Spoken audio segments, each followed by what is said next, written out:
Oke, nah Kak, sekarang beralih dari keadaan sosialnya, gimana sih ketika ada mau mahasiswa datang ke Turki, estimasi biaya hidupnya mahal nggak sih? Eh, kalau ngomongin estimasi di ekonomi ya di Mm-mm. materi itu tuh kalau menurut kakak Turki itu termasuk negara yang emang bisa dikategorikan dengan negara murah gitu. Hmm. Jadi beda dengan di Jerman, di Paris, terus di Polandia gitu dan segala. Hmm. Karena emang Turki kan punya mata uang sendiri dan kursnya itu nggak terlalu gitu. Tapi tergantung balik lagi ke diri masing-masing. Itu tuh eh, tergantung gaya hidup masing-masingnya. Kalau gaya hidupnya tiap hari belanja, tiap hari pengen apa, itu pasti boros gitu. Tapi kalau emang mau normal, sebenarnya kalau disebutin angkanya paling berapa 2.500.000 3 jutaan lah sekitar segitu, dan rata-rata juga teman-teman di sini orang Indonesia gitu, kita PPI Hmm. semuanya rata-rata segitu Dalam sebulan gitu. dalam sebulan gitu kalau mandiri. Hmm. Berarti nggak jauh beda ya ketika di Indo juga anak kosan kadang sama aja sih gitu gitu ya. Iya, iya bener. Sebenarnya kayak di Jakarta aja kan bisa aja lebih mahal gitu. Iya sih, berarti itu balik lagi kita memanage semuanya ya. Iya, bener. Oke. Kak, kakak sekarang ikutan apa nih selain kegiatan di kampus atau kegiatan di kampus ikutan apa dan di luar apa? Eh, Kalau kegiatan kayak organisasi mahasiswa internasional itu wajib semuanya harus ikut ya. Eh, Apalagi baru pertama datang gitu, karena buat perkenalan juga kita buat apa sih, introduction our country itu, jadi kita harus wajib masuk gitu ke situ. Tapi untuk semester 3 ke sana, semester 6, semester 3 6 lah, itu tuh bebas kamu mau masuk atau enggak gitu. Dan kakak sekarang kan udah masuk semester 3 nih, semester 4. Jadi belum belum ada pikiran mau keluar atau gimana, tapi masih stay di situ gitu, masih ikut organisasi itu. Yang Karena penting emang wajib kan di situ gitu, dan emang nyaman nyaman juga di situ, banyak banyak jaringan juga. terus kegiatannya kayak gimana sih Kak? Boleh diceritain dikit nggak? Kegiatannya kalau normalnya ya itu per minggu ada, kita ngelakuin apa sih, kayak negara kita tuh kayak gimana sih gitu, apa yang negara kita hasilin yang emang dikenali dunia gitu. Yang pertama itu, dan itu wah rame, biasanya itu kayak simposium gitu, itu tuh seminggu satu kali dan beda-beda negara gitu per minggunya. Terus yang kedua kegiatannya eh, biasanya itu nggak seminggu sekali sih, kayak sebulan 2 kali kalau nggak salah. Itu tuh kita bisa belajar bahasa yang ditentuin sama mereka. Jadi kan ada ketuanya nih. Iya. Ketuanya itu kalau sekarang itu orang Uzbekistan. Nah si ketuanya ini biasanya nentuin nih, kita harus bareng-bareng yuk belajar bahasa Inggris, kita belajar bahasa Arab gitu, buat emang biar nggak terlalu ini ke bahasa Turki juga, biar bahasa Inggris nggak lupa juga, karena mau apapun kan bahasa Inggris tetap penting gitu, Iya. karena bahasa internasional kayak gitu sih. Terus bahasa Rusia dan segala macam, bahkan kemarin bahasa bahasa Cina itu udah mulai dikembangin gitu. Tapi ketika dosen ngajar itu banyaknya bahasa Turki gitu ya? Atau Inggris atau Arab atau Ya rata-rata itu mereka 60-70% nih pakai bahasa Turki, karena emang orang sini kan aslinya mereka yang ngajarnya gitu ke dosennya. Tapi yang 30% itu ada international class, dan itu khusus cuma 7 dosen gitu international class itu, dan bukan orang Turki yang ngajarnya, dan pakai bahasa Inggris. Kak, selama kakak di sana apa sih hal yang menurut kakak, aduh gue berhasil nih di sini gitu? Keberhasilan terbesar selama kuliah, walaupun baru semester 4 gitu. Ada nggak sih? Keberhasilan itu apa ya, jadi kebanggaan diri sendiri sebenarnya. Ya dapetin sertifikat bahasa itu susahnya luar biasa itu, karena emang aduh ya Allah ujiannya ya sulit, karena emang kita sebelumnya belum pernah belajar bahasa Turki, dan emang grammarnya juga aneh segala macam lah, pokoknya dibalik-balikin nggak ngerti lah. Itu tuh pas lulus langsung kayak ya Allah alhamdulillah gitu, kita keluar dari penjara gitu, kayak gitu ngerasa. Tapi emang kemungkinan ada yang gak lulus gitu ya? Ada yang banyak dan banyak yang nggak lulus dari level, bahkan ada temen yang pas di level kedua itu nggak lulus 2 kali dan dia nggak kuat pulang ke Indo. Itu nggak kuat gara-gara bahasa. itu belum kuliahnya. Jadi, Belum kuliahnya. dan itu kenapa sih ketika emang gagal emang boleh lagi gitu? Boleh lagi nyoba gitu. Iya, dia kalau gagal itu harus ngulang 1 bulan 13 hari. Ya, waktunya 1 bulan 13 hari ngulang lagi dari awal. Ya otomatis bosen lah kita ngulang-ngulang kayak gitu. Meskipun cuma kurang nilai 0, tapi tetap mereka tuh nggak bisa lulus kalau kurang nilai dari yang mereka tetapkan gitu. Kan nilainya 70 kalau dulu. Ketat banget ya soal nilai yang di bahasa ini. Sangat ketat. Mereka itu termasuk di lembaga pendidikan mereka, kita harus mengakui itu bagus banget. Mereka nggak bisa disogok atau nggak bisa diapa. Bahkan temen kakak kurang berapa koma berapa gitu nilainya, kan harusnya 70 tuh, nilainya kurang, jadi nilainya 60 koma berapa gitu. Itu cuma ya Allah sakit hati banget, 2,8 kalau nggak salah nilainya itu kurang. Itu nggak lulus. Ya, Kamu harus ngulang bulan 13 hari dari awal. berarti harus, Itu kan ngeselin banget gitu. iya berarti harus bener-bener dari awal ya diperintahnya benar-benar banget gitu ya. Tapi Iya. Dan jadi pembelajaran juga buat Iya. kita gitu tuh. buat maka emang lebih kalau kan sama pernah belajar bahasa Turki nih kemarin karena diharusin di kampus ya, nggak diharusin cuma pilihan itulah ya. Nah dan emang lebih susah bahasa Turki gitu ya, lebih ribet grammarnya, dan kan Inggris mah lebih mending lah ya gitu ya. Apakah ngerasain gitu juga atau gimana? Atau emang lebih mudah Turki kah menurut kakak? Enggak, justru bahasa Turki pertama-tama aneh, ini grammarnya apa gitu. Kayak aku mau beli baju, itu tuh jadi kalau bahasa Turkinya jadi baju aku pengen beli, jadi kayak gitu, jadi dibalik-balikin gitu. Kalau bahasa Inggris kan masih sama gitu, dan dari abjadnya juga itu beda, ada yang berbeda, terus ada yang dihilangin gitu. Itu tuh bikin kita, aduh ini apa sih gitu. Grammarnya udah dibolak-balik, abjadnya ada yang ditambah terus ada yang dihilangin gitu. Itu tuh bener-bener sulit lah. Tingkat kesulitannya lebih daripada 100%, tapi bukan berarti kita harus nyerah gitu. Justru di situ jadi motivasi juga. Dan emang kalau udah bisa jadi enak gitu ngobrol sama orang pribuminya gitu. Jadi mereka juga jadi ke kita jadi ngehargain, oh ini orang asing gitu, orang Indonesia bisa bahasa Turki. Mereka tuh jadi seneng. Jadi kelebihan tersendiri buat kita juga ya. Iya. Oke. Nah, setelah beralih dari bahasa nih, sekarang kakak merasa udah dapat apa aja sih selama masuk berapa tahun sih di situ? Dari 2017 udah hampir mau 3 tahun berarti di sini. Udah ngerasa dapat apa aja di situ selama kuliah dan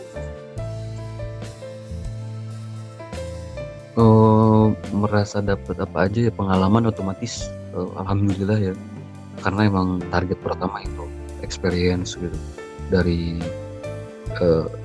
di organisasi internasional, terus kayak dari di kelas kayak gimana. Yang udah didapetin sih selama ini paling kayak jaringan-jaringan ya, kayak kita memperluas link aja gitu, kayak link ke negara ini ada kontaknya gitu, kayak link ke negara ini ada kontaknya gitu. Dan selain itu kita jadi lebih di apa sih, kayak internasionalnya itu bener-bener ada gitu, gara-gara itu tuh kita gara-gara di sini tuh, dan gara-gara di organisasi internasional kita juga jadi dapetin kartu yang emang kartu itu bener-bener penting buat mahasiswa internasional. Jadi kalau mau pulang ke negara masing-masing itu tuh tiket itu ada potongan, tiket buat pulang ke Indo gitu, buat pulang ke Malaysia kalau orang Malaysia ada potongan tersendiri gitu, dan itu nggak semua bisa dapetin gitu, cuma orang-orang yang di organisasi itu yang bisa dapetin gitu. Jadi ada nilai plusnya lah, ada bonus gitu. Lumayan kan ya. Terus ada lagi nggak sih selain Iya. itu? Yang udah didapetin karena emang yang pertama yang di target itu pengalaman dari bisnis gitu, kayak nge-guide orang yang datang ke Turki, terus kita harus tahu kulturnya Turki dan sejarah-sejarahnya Turki. Itu sebenarnya jadi pengalaman tersendiri, dan itu tuh kakak udah pernah 3 kali nge-guide di Istanbul. Itu tuh pengalamannya luar biasa gitu, kita jadi lebih tahu sejarahnya Turki kayak gimana gitu, karena emang dipaksa kan kita harus tahu buat nerangin ke orang yang kita guide gitu. Jadi selain daripada ilmu hubungan internasional yang kakak mau target di sini, ada juga ilmu sejarahnya gitu, karena emang Turki itu nggak lepas dari sejarah. Semua orang yang ke Turki pasti setidaknya ada sejarah yang menempel gitu. Gitu. Kak, kakak sebelumnya emang apply ke Turki aja gitu, atau pernah kayak kemana, misalkan ke Malaysia, Singapura, atau negara yang lain gitu? Enggak, dulu kelas 2 SMA ya, kalau nggak salah kelas 3 itu tuh sempet nge-apply ke Brunei, ke Brunei Darussalam sempat nge-apply. Terus Malaysia enggak sih. Turki apalagi tuh enggak sama sekali, karena bukan target dulu tuh. Yang target tuh dulu tuh Brunei Darussalam, karena emang di sana lumayan juga bagus dan pendidikannya udah lagi naik daun itu 2017 itu.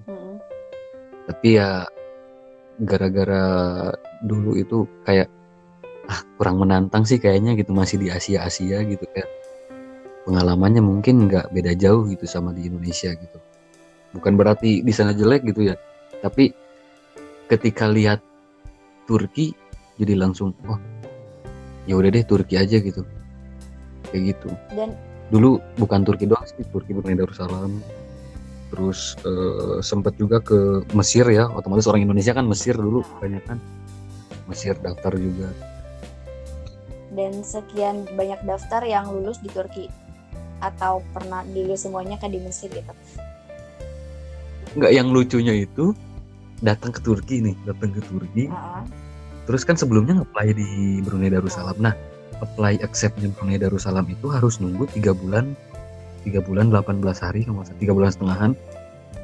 Itu tuh udah sampai ke Turki dalam waktu 3 bulan 18 hari kakak tuh. Itu tuh udah sampai ke Turki. Itu tuh dihubungin sama mereka lewat Skype gitu, disuruhnya waktu itu kalau nggak salah. Lewat Skype, dan harus ngomong pakai bahasa Inggris dengan lancar, dengan perfect gitu, dan kakak dengan bahasa Inggris yang pas-pasan. Aduh, udahlah gue nggak lulus ya, Lian udah di Turki gitu, udah bisa target udah mulai capai gitu, tinggal kita maksimalin diri di sini. Kayak gitu, yang lucunya itu kayak gitu. Kak, sering homesick gak sih? Kangen banget gitu suasana Indonesia atau orang tua? Pertanyaan paling ditunggu-tunggu sih dari tadi. Gimana? Kalau kangen rumah, kayak rindu suasana di Indonesia kayak gimana gitu. Karena emang kita asalnya dari sana, dan darah kita udah darah sana, pasti nggak akan lepas gitu rasa rindu ke sana. Terus makanan apalagi, ya Allah, itu di sini kalau tahu ya lucu sih sebenarnya, lucu tapi sedih gitu. Kalau ada orang Indonesia pulang dari orang Indonesia habis pulang ke Indo terus ke Turki lagi kan, balik lagi gitu. Nah itu tuh biasanya bawa oleh-oleh kayak makanan Indo. Itu tuh kita kayak dapetin sesuatu yang paling berharga di dunia gitu. Apalagi sambal. Karena di sini emang nggak ada sambal, nggak ada cabai. Nggak ada banget. Nggak ada. Di sini tuh cuma daging semua. Allah, 3 tahun nggak ada sambal. Makanan kayak bakso, mie ayam apalagi. Wah itu tuh udah, ya Allah, itu kayak gimana sih rasanya sekarang gitu. Kayak mulai, aduh udah pengen nih, udah gak kuat gitu, udah klimaks banget gitu, pengen kayak gitu. Dapetin sambal 1 sachet aja udah, ini paling berharga itu. Orang Indonesia bakalan pelit kalau udah ada sambal. Karena kulturnya kayak gitu. Jarang juga di sana ada. Karena emang makanannya beda banget. Mereka itu hambar semua, emang bener-bener hambar, nggak bohong sih. Orang Biasa kan ada orang yang traveling ke luar negeri dan makan makanan luar negerinya sendiri gitu. Terus mereka bilang hambar, emang bener. Oh, berarti emang beda jauh ya. Nah, selain makanan sih apa sih yang kangen kakak di Indonesia gitu? Gimana? Yang aduh kangen banget gitu di Indonesia, kangen apa gitu selain makanan tadi gitu, yang khas apa? Kalau kangen ya yang pertama ya prioritas gitu, keluarga. Kangen, terus suasana kayak nongkrong karena di sini nggak ada yang namanya nongkrong yang sampai orang kan di Indonesia itu ada warung buka 24 jam gitu. Di sini tuh nggak ada.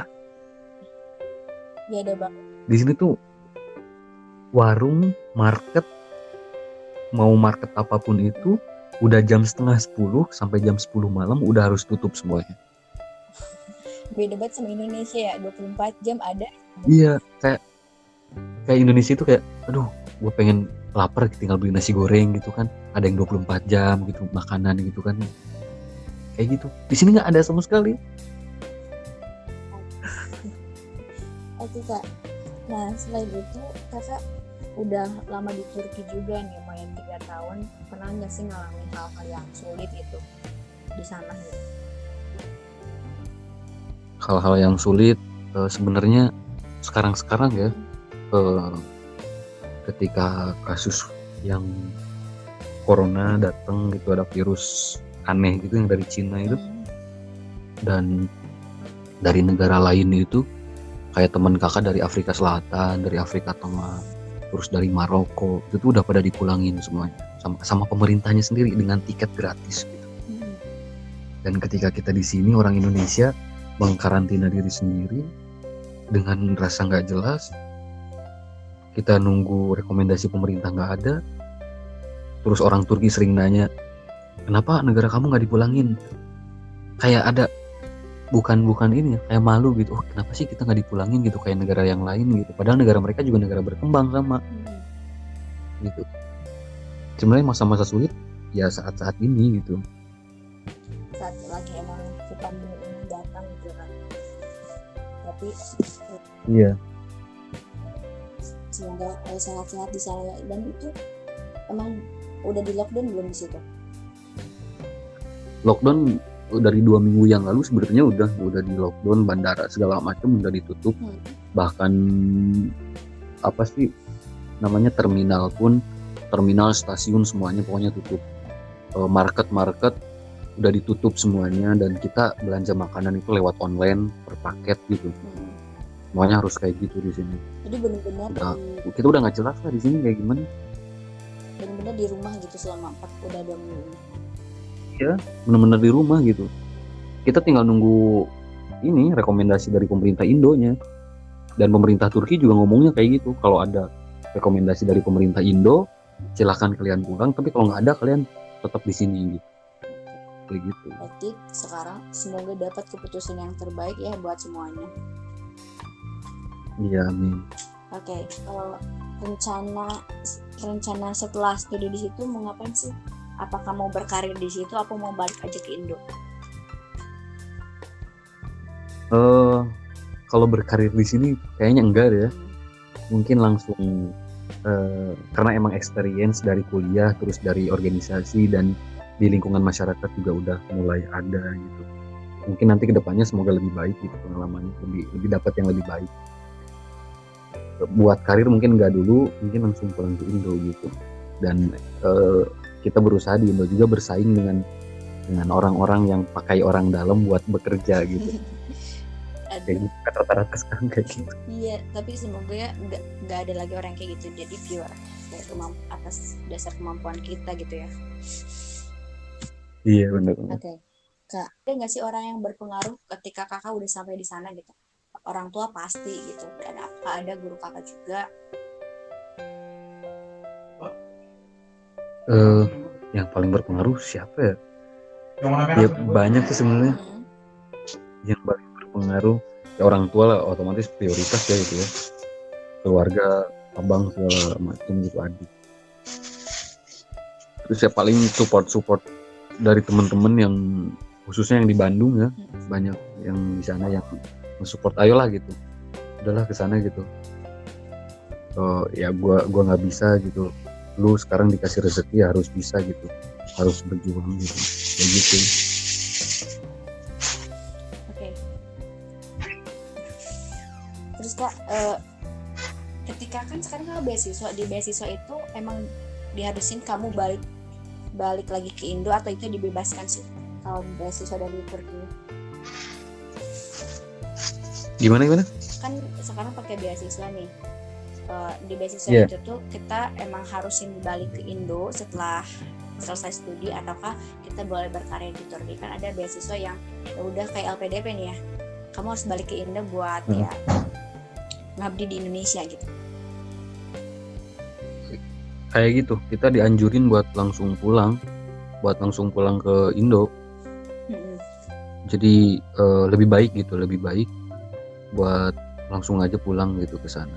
Tapi emang kalau emang kita ada minat buat ngelanjutin lagi di sini ya apa boleh buat gitu ya, boleh aja.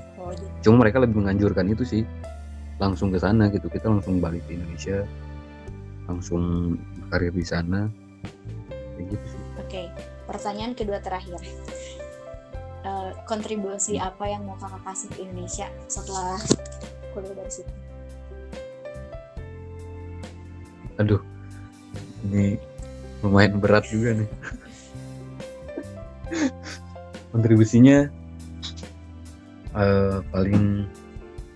kontribusinya ya pengen nerapin sesuatu yang emang itu tuh jadi sesuatu hal yang bisa ningkatin Indonesia di ranah internasional kayak gitu. Dalam bidang apa nih kakak mau? Dalam bidang perhubungan internasional, dalam bidang ekonomi juga bisa, semuanya masuk sih kalau kita ngomongin masalah hubungan internasional.